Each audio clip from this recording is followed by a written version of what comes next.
ஒரு நிமிஷம் புதினா கொத்தமல்லியை நல்லா வதக்கி விட்டுட்டு புளிஞ்சு வச்சிருக்கிற சோயா சங்க்ஸை ஆட் பண்ணிக்கோங்க.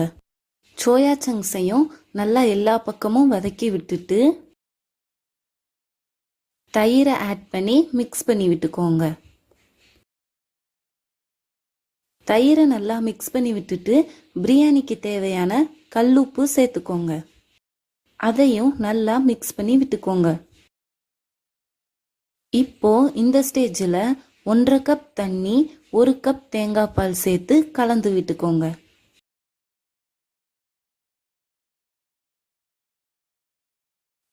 தண்ணி தேங்காய் பால் நல்லா கொதிச்சதும் ஊற வச்சிருக்கிற அரிசியை சேர்த்துக்கோங்க.